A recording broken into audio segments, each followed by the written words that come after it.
بسم اللہ الرحمن الرحیم۔ السلام علیکم ورحمۃ اللہ وبرکاتہ۔ الفاتحہ آیت نمبر 4۔ اعوذ باللہ من الشیطان الرجیم۔ بسم اللہ الرحمن الرحیم۔ ایاک نعبد و ایاک نستعین۔ ہم تجھی کو پوجیں اور تجھی سے مدد چاہیں۔ ایاک نعبد و ایاک نستعین۔ ہم تیری ہی عبادت کرتے ہیں اور تجھ ہی سے مدد چاہتے ہیں۔ اس سے پہلے آیت میں بیان ہوا کہ ہر طرح کی حمد و ثنا کا حقیقی مستحق اللہ تعالیٰ ہے، جو کہ سب جہانوں کا پالنے والا، بہت مہربان اور رحم فرمانے والا ہے۔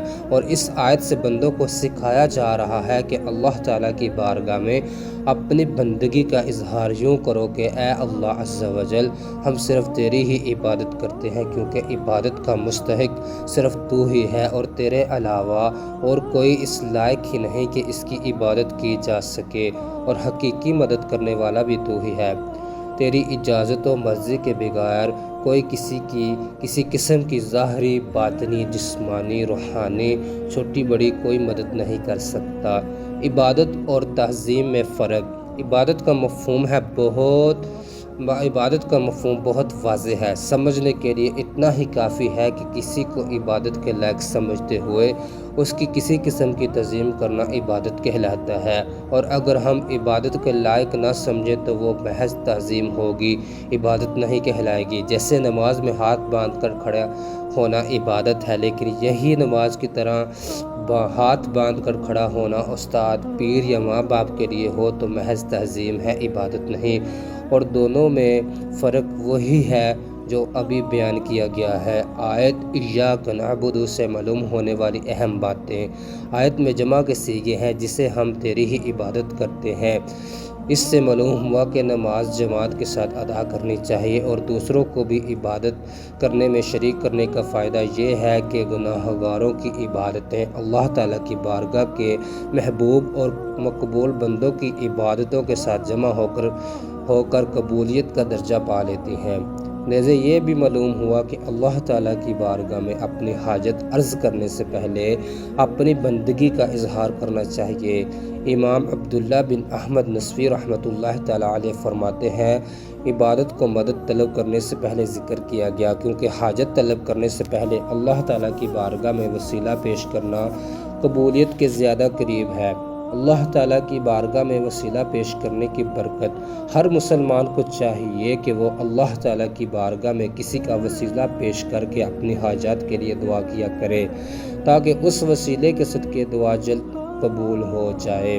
اور اللہ تعالیٰ کی بارگاہ میں وسیلہ پیش کرنا قرآن و حدیث سے ثابت ہے۔ چنانچہ وسیلے کے بارے میں اللہ تعالیٰ ارشاد فرماتا ہے، یا ایہا الذین آمنوا اتقوا اللہ وابتغوا الیہ الوسیلۃ۔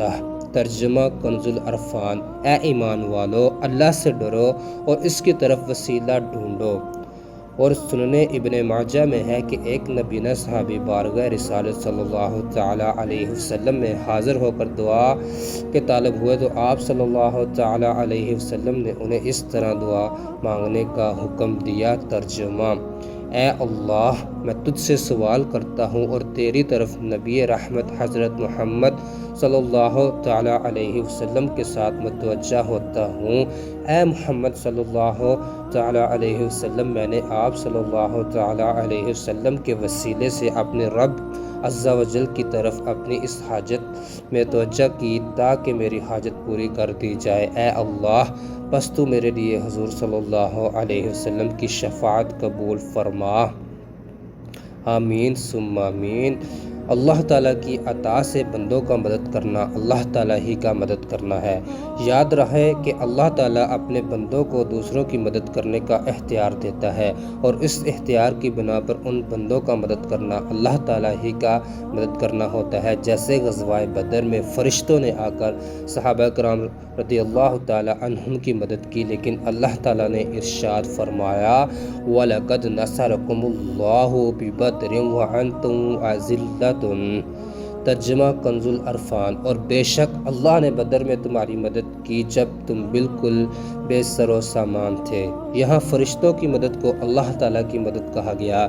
اس کی وجہ یہی ہے کہ فرشتوں کو مدد کرنے کا اختیار اللہ تعالیٰ کے دینے سے ہی تو حقیقتاً یہ اللہ تعالیٰ ہی کی مدد ہوئی۔ یہی معاملہ انبیاء کرام علیہم السلام اور اولیاء اعظام رحمۃ اللہ تعالیٰ علیہم کا ہے کہ وہ اللہ عز و جل کی اطاعت سے مدد کرتے ہیں اور حقیقتاً وہ مدد اللہ تعالیٰ کی ہی ہوتی ہے، جیسے حضرت سلیمان علیہ السلام نے اپنے وزیر حضرت احسب بن برقیہ رضی اللہ تعالیٰ عنہ سے تحت لانے کا فرمایا اور انہوں نے پلک جھپکنے میں تحت حاضر کر دیا۔ اس پر انہوں نے فرمایا ھذا من فضل ربی، یہ میرے رب کے فضل سے ہے۔ سیرت مبارکہ میں مدد کرنے کی تو اتنی مسائل موجود ہیں کہ اگر سب جمع کی جائے تو ایک ضعیف کتاب مرتب ہو سکتی ہے۔ ان میں سے چند مسائل یہ ہیں۔ نمبر 1، صحیح بخاری میں ہے کہ نبی کریم صلی اللہ تعالیٰ علیہ وسلم نے تھوڑے سے کھانے سے پورے لشکر کو سیر کیا۔ نمبر 2، آپ صلی اللہ علیہ وسلم نے دودھ کے ایک پیالے سے 70 صحابہ کو سیراب کر دیا۔ نمبر 3، انگلیوں سے پانی کے چشمے جاری کر کے 1400 یا اس سے بھی زیادہ افراد کو سیراب کر دیا۔ نمبر 4، لعاب دہن سے بہت سے لوگوں کو شفا عطا فرمائی۔ اللہ ہمیں سمجھنے اور عمل کرنے کی توفیق عطا فرمائے، آمین۔